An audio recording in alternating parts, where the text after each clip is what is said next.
So I stopped by the Conoco, get some drinks and snacks.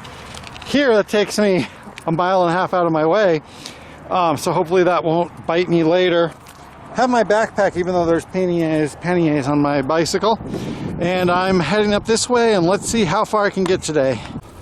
Now I'm on the same road I'm on the other day, connecting to Skalkaho Highway, and bicyclists might sympathize with me with this, on this.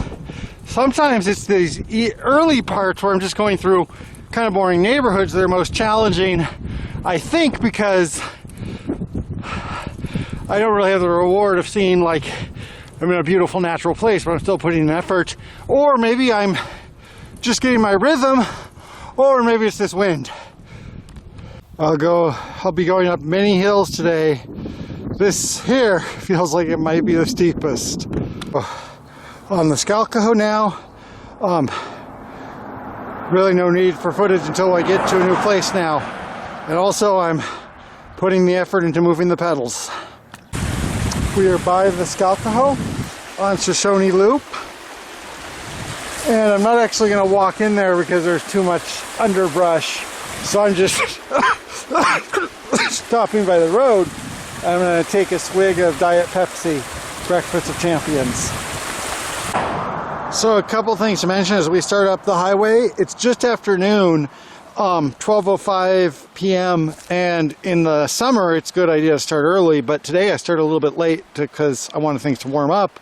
The temperature right now is probably about 45 Fahrenheit. 8 or 9 Celsius, something like that. So still pretty chilly, but nothing I can't deal with, especially when I'm riding.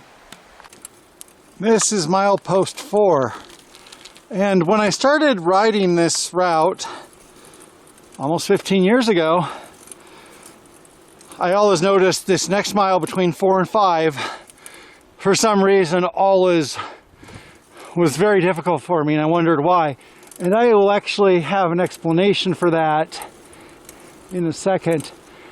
Actually, right there, you can see there's the edge of a canal up there. Sorry, hard to focus. That will be important in a few moments. We'll see. So, from where I am now, this road looks mostly flat. To me, it does not appear that I'm climbing. There's Rainbow Road. Difficult road to bicycle on. There's no guardrails. Anyway, so here we have the irrigation canal. Actually, we passed another one. I think this is the main one. So even though this is a mostly flat road, and this was above us, and this is also descending a little bit, we've now grown even with it, and it hasn't even been a mile. So I think I looked, after I realized that and realized this MC Escher thing, I looked at a map and it's actually like 100 feet of elevation gain over a mile, which isn't a lot, but when the road looks flat, you look at it and you're like, what is going on here? So tip for cyclists, if you are having trouble with a stretch of road and you don't know why, check a topographical map and it might be steeper than it appears. Anyway, with that being said, we're going to continue. In general, though, even though there is some effort on a road like this, I feel pretty relaxed right now for several reasons. One is that I have better scenery. Because the road is not being used, it's easier to tack, and less stress when I'm not looking over my shoulder for passing trucks.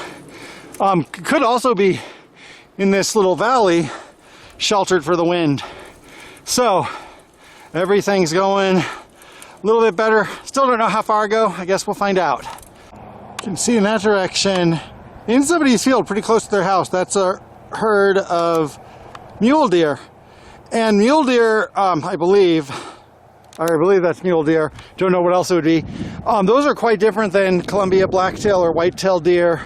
Even though they're the same basic animal, they're different subspecies, have different habits, including they like to gather in large herds as opposed to most black-tailed deer. Most deer in Oregon, you'll see in groups of 3 or 4 at most.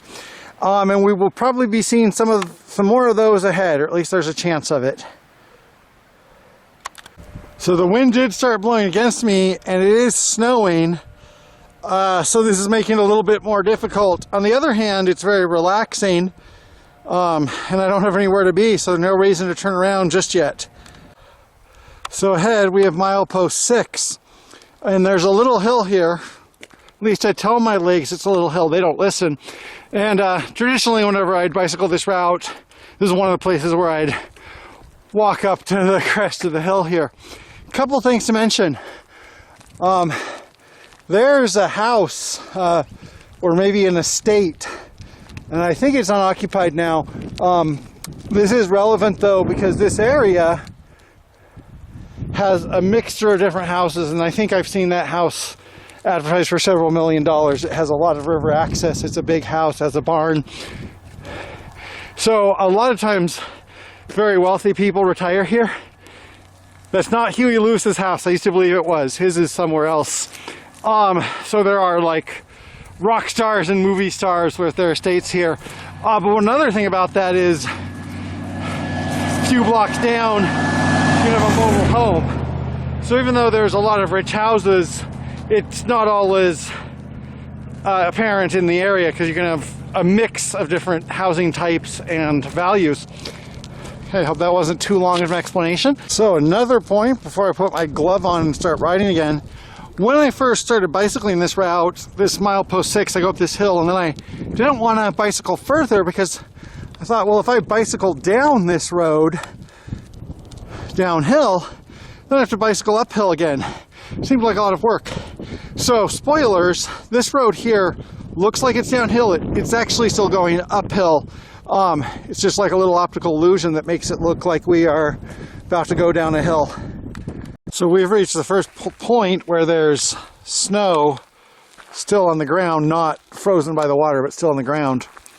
Point to make about the sapphires, because there is a rain shadow of the bitterroots, here at least you can see this beginning of the sapphires is scrubby. In fact, not even scrubby, it's just grassland.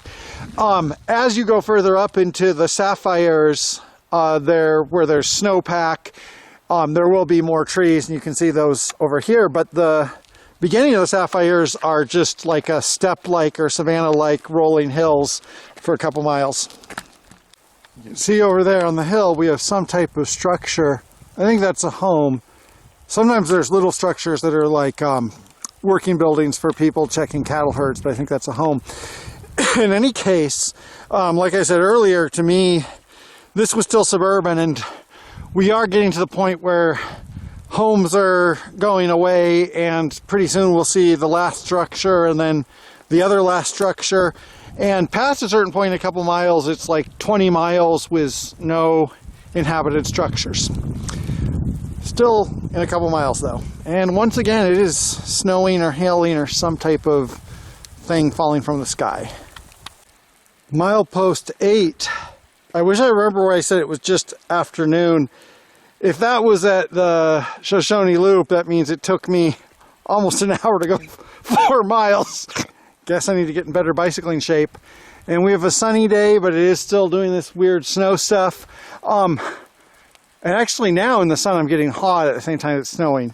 Welcome to bicycling in Montana. I haven't decided how far I go, but I am going to go to the next turnoff to the left, at least. This sign says Bitterroot National Forest. I'm actually curious about that because I know further up you go into the Deer Lodge National Forest, and these are not the Bitterroot Mountains. Geologically and biologically different landform, but it's administered as part of the Bitterroot National Forest. And you can see there's some cattle there. So even when we enter what is presumably the boundary, or maybe the sign is because the boundary's in a while, but there actually is still 1 or 2 homes and agricultural type things this way before we hit just the National Forest, part of the National Forest. And then over to the left, you can see there's a turnoff. This is Forest Service Road 714. You can also see there, that's a picture of a fire observation tower. This road from here goes up 12 to 14 miles. It's a gravel road or dirt road. Beautiful road, not something I'm in the shape for bicycling.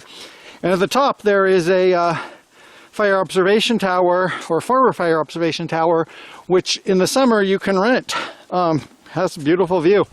And I have actually bicycled up there before, and when I did that, I got so dehydrated that I lost a tooth. It had been having problems for a while, and became quite inflamed and painful, led to a lot of dental problems. So choose your rides wisely. And I have no reason to go there. I'm going to just sit here. I'm going to take a bite to eat, and then I'm going to continue down Skalkaho Highway. I missed this in Costa Rica. Almond poppy seed muffin. Nothing like a mixture of cyanide and opiates to keep you going. Those are some beautiful ponderosa pines, which there's a lot of them here.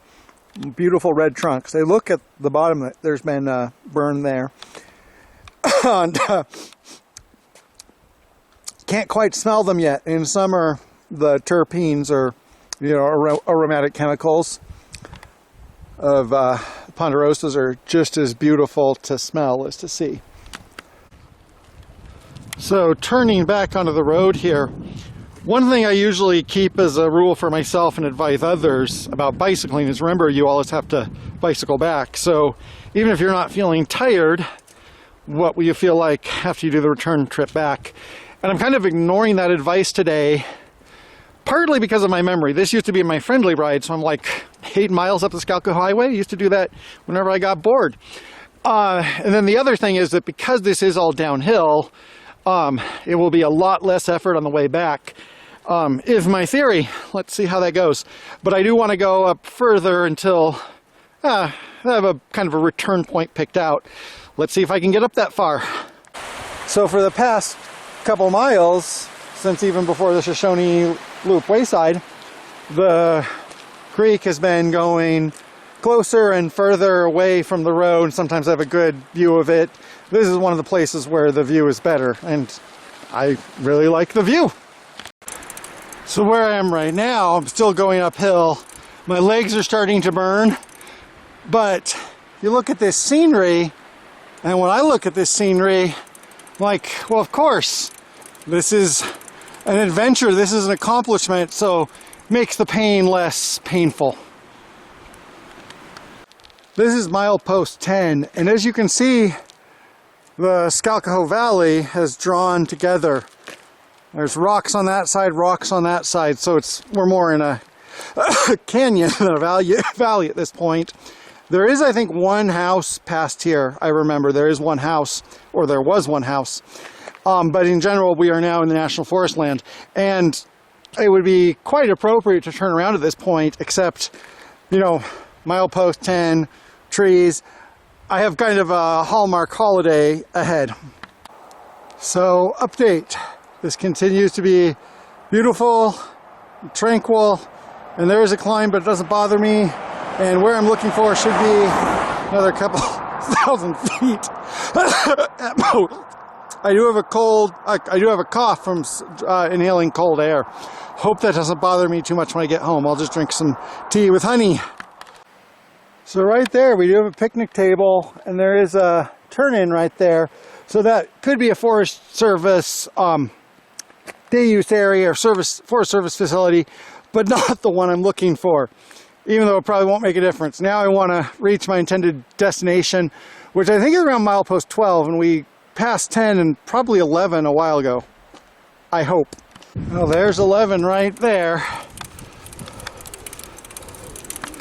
Okay, I have to admit, some of this right now is the sunk cost fallacy. I came all this way, including bicycling through some difficult places, and now I'm in the middle of the forest. Why turn around now when it's like, oh, is that a sign there? Is that a sign? I saw the sign. Oh, that is a sign, but not the sign I was looking for. Okay. Centennial Grove. I can zoom in and see that. That's what I'm looking for. So Centennial Grove Nature Trail. One thing about Forest Service lands as opposed to national park lands is they're a lot a lot less trails and a lot less hand holding, a lot less facilities. So here we have a little pavement trail. We have some signs telling us what we're looking for. Occasionally in a Forest Service turnout, you're going to see a picnic table or a bench, or if you're lucky, a outhouse. But in general, you know, the national forest lands are there for the forests, not for you. You have to make do. But this is a nice place. Take a little walk around. Other thing to mention for bicyclists, this should be something, you know, should be something I know, is that, you know, sometimes when I'm just checking on a map, I'm like, oh, was it 10.5 miles or 12.5 miles? Just past milepost 10 or just past milepost 11? And it seems minor till you get there. Then you're like, oh, every mile is a lot. And this has involved a lot of elevation gain. I don't know the exact elevation here, but I know that the first gate is at about 4,500 feet, and the second one is at about a mile. We're a little bit below the first gate, so probably 4,200 feet. So something like a 700-foot climb. So that is, you know, substantial. Okay, let's see what else is in this nature grove. There's a little trail this way. I'm just going to put my bicycle there. Go for a little walk. When I'm in a place like this, I have a little song to scare bears away. It goes like this. Primate coming through, don't want to see no baloo. Okay, it's dumb, but it does the job. As we know in the Simpsons episode, I have not been eaten by a bear yet. Okay, so we have some benches here. You can see Skalkaho Creek. Looks like it's just finished being iced over. Snow is, the ice that capped the creek is just melted. And then if we got up to the first gate, that would probably be the first place we'd see the ice still over the creek. So we have little signs explaining what we're looking at. This is an Acer glabrum, species of maple, Rocky Mountain maple, which we only know from the sign because there are no leaves yet. And it says there that they grow in the canyons and river valleys. So one thing here, you can see we have denser undergrowth, and that really is in contrast to, you know, the chaparral and scrub and ponderosa forest we saw earlier. That's because here we're shaded, so there's less evaporation and we're close to water. So in places like this, you'll see more of like a classical Pacific Northwest type forest, and then you go 100 feet out of the river valley and it's like ponderosa and sagebrush. Oh, remember what I was saying about the snow covering? That looks like that is snow and ice covering. So we still are in this is kind of like the first place where we're going to see that. And this is late March. In 2 weeks, though, it can be deceptive. In 2 weeks, this might all be gone, or most of it will be gone. Oh, this is a nice little wayside. I think it was worth it to bicycle that extra mile. But I am looking forward to going home. I have to check the time to see what time it is. I'm not, because that's really a factor. I mean, I still have 6 hours of daylight, but my dog and my cat might be wondering where I went. Can't wander around this grove forever. That's an interesting find. That is a benchmark. Strangely enough, Department of Commerce, Bureau of Public Roads. So that could be quite old. 1966. So not terribly old, but that is interesting as Bureau of Commerce and not like agriculture. Okay. Well, let's see if I can find my bicycle. I don't want to walk back out. One other thing to mention, around milepost 11, last time I had good cell service was maybe milepost 4 or 5. I believe actually even on the Skalkaho wayside around milepost 4 it's already going. So that is also something I calculate, and if you want to bicycle in this area you should calculate too, is that if you do get a flat tire or a slipped chain or some other mechanical problem, you can't just call an Uber to pick you up. be a couple miles hike downward until you get to a place where you can even make a call. That's actually happened to me. I've gotten a flat tire around milepost 8 and had to walk like 8 miles back home. Good reminder to keep those tires checked. In other news, up that way, a couple miles, there is a turnoff for another gravel road that goes up that direction. And then if you keep on this road, you go to the first gate, the second gate, Skalkaho Falls, Skalkaho Pass. In the future, we might be doing all those things, but right now, going home. Probably won't get much footage on the way down because it'd be dangerous. I'll be going pretty fast under the influence of gravity. So I'll check in once or twice. And right now, I mean, it's only 2 p.m. You know, I've had this gigantic adventure and it's still early afternoon. I'll go home and have the rest of the day in front of me. It's kind of nice living here in that regard. Okay, I lied a little bit. So right now I'm not pedaling. I don't even know if pedaling would help me on a mountain bike. I'm just gliding down the hill. And this is where I get to see how much work I put into it because I'm just being carried by gravity, and it was some effort to get up this hill. There's some scree and cliffs to the side. Oh, this is where I start feeling good and start patting myself on the back. Congratulations. I made it up here and now I get to enjoy the downhill ride. There probably will be 1 or 2 places on the way down where I'll have to pedal a little bit to get over a bump, but in general, till I hit the flat part, I'm just gliding down. Did want to pause to look at these hills just a couple hundred feet down the road. And I had one other point to make, which is when I went to Glacier, I said, well, gosh, this is great scenery, but is it worth adding to, you know, environmental harm and dealing with all that hassle? So something about a place like this, now it's emptier now than usual because it's still winter here, but even in the summer, you could come here. You want to just pull up here, climb up that hill. You can do it. There will be nobody around. There's no charges. You know, if you can make up with not having all that facility and hand-holding, this national forest, which I just went a couple miles into, there are so many places to go and see here. So, you know, for people who are, you know, considering a trip to the west, that's one of the reasons I'm doing this, to show this is what a national forest looks like. You don't need to go to Glacier. You don't need to go to Yellowstone. This is pretty great by itself. Okay, off my soapbox and on my bike. Still just gliding along peacefully. This is also where the mountain bike, I'm noticing it more in a good way, in that, like, you know, this is a pretty good road, but if I do hit a bump and stuff, or if I shift my weight, I don't go jerking all over the road. And especially as I go further up and the roads get worse, the mountain bike will probably be nicer for me.